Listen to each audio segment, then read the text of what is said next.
Assalamualaikum warahmatullahi wabarakatuh. Alhamdulillahi hamdan katsiran kama amar, fantahu amma naha anhu hadar. Ashhadu an la ilaha illallahul wahidul qahar, wa ashhadu anna sayyidana Muhammadan abduhu wa rasuluhu sayyidul abrar. Wassalatu wassalamu alaihi wa ala alihi wa sahbihi wa man tabi'a hudahu ila yaumil ba'thi wan nusyur, amma ba'. Para pemirsa dimanapun Anda berada yang insya Allah calon penghuni surga, amin ya rabbal alamin. Saudaraku yang Allah muliakan, di tengah-tengah manusia terlena dengan kemajuan zaman serta terbawa arus perkembangan zaman dan pesatnya perkembangan teknologi informasi, sehingga tak dapat dipungkiri lagi hampir setiap orang mengkonsumsi yang namanya media sosial. Namun yang pasti, setiap orang memiliki beragam motivasi dalam menggunakan media sosial. Ada yang bertujuan untuk berkomunikasi dengan satu sama lain, berbagi dan mencari informasi, ataupun sebagai sarana untuk menunjukkan eksistensi diri. Bahkan ada juga yang menjadikan media sosial sebagai sarana untuk menyampaikan pesan-pesan positif. Dampak positif dan negatif dari media sosial menjadi bumerang aktif di semua sisinya. Ketika kemajuan dijadikan sebagai kiblat bagi masyarakat, tidak pahamnya tentang nilai-nilai ajaran Islam mengakibatkannya terjatuh ke dalam ajaran yang menyimpang dan tidak sesuai dengan Islam ajarkan. Tak sedikit orang yang terjerumus ke dalam lubang yang salah akibat propaganda yang timbul dari media sosial. Tak sedikit pula orang yang meluruskan langkah, memutuskan untuk bertaubat kepada Allah, memberanikan diri untuk berhijrah, serta mengikuti ajaran yang dibawa oleh Rasulullah sallallahu alaihi wasallam. Itu semua tak lepas dari peran media sosial sebagai sarana dakwah di era kontemporer. Maka oleh sebab itu, izinkan saya untuk menyampaikan sebuah syarahan dalam rangkaian judul Peran Media Sosial dalam Dakwah Kontemporer. Saudaraku yang Allah muliakan, Islam adalah agama dakwah.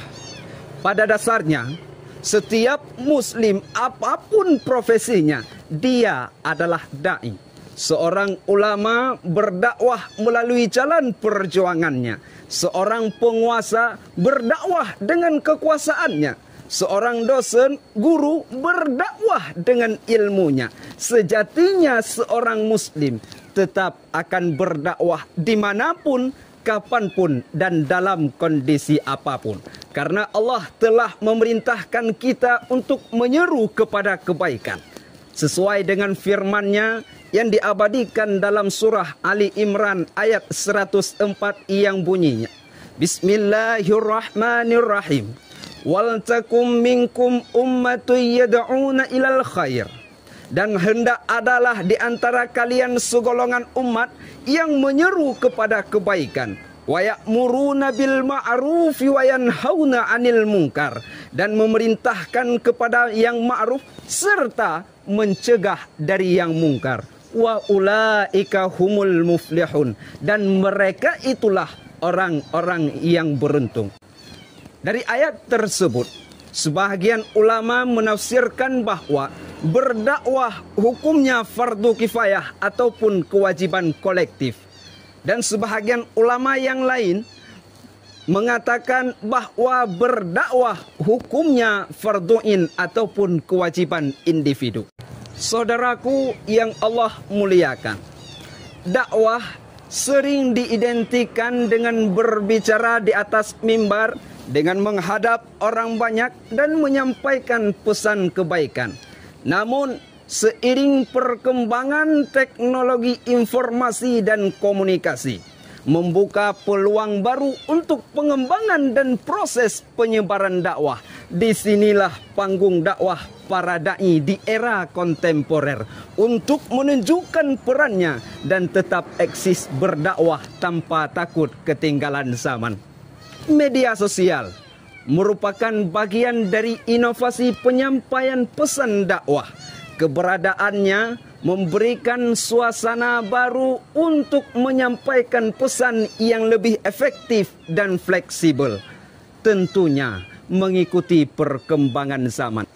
Penggunaan media sosial sebagai sarana dakwah di era kontemporer semakin membuka peluang besar bagi seluruh lapisan masyarakat yang ingin mengajak dan menyampaikan kebaikan, karena ia bagaikan udara, tepat, cepat dan akurat menjangkau lapisan masyarakat. Namun sayangnya, kehadiran teknologi ini membuat banyak hal bercampur baur.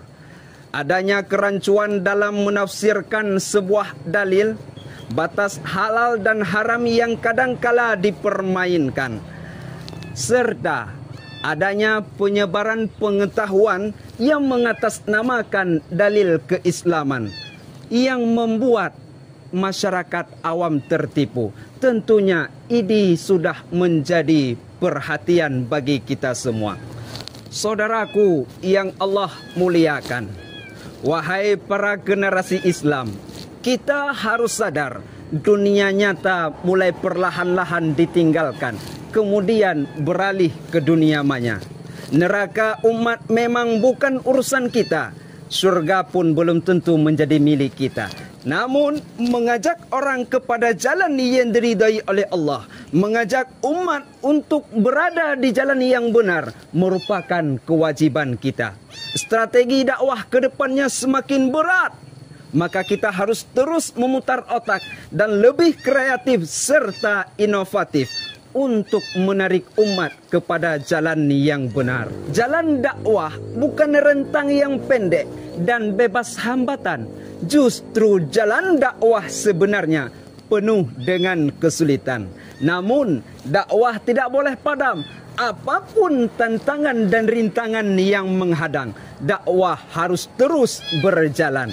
Oleh karena itu, kita harus memanfaatkan teknologi ini agar dakwah tersampaikan kepada masyarakat, agar dakwah tersampaikan dengan efektif dan diterima oleh orang banyak.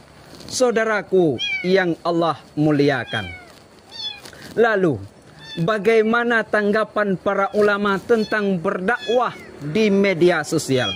Al-Habib Umar bin Hafid pernah mengatakan, jika yang kita bagikan atau postingan kita adalah dakwah, hal-hal positif, menyeru kebaikan, maka tentu akan mendapatkan ganjaran pahala karena menjadi sebab hidayahnya orang lain. Sultanul Qulub Al-Habib Munzir bin Fuad Al-Musawa juga pernah mengatakan, dakwah di dunia maya memang terlihat kecil, namun membawa rahmat.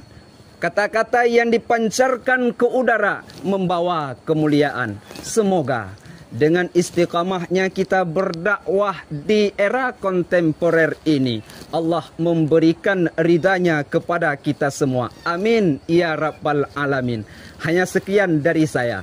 Terima kasih atas segala perhatian. Mohon maaf atas segala kekurangan. Wassalamualaikum warahmatullahi wabarakatuh.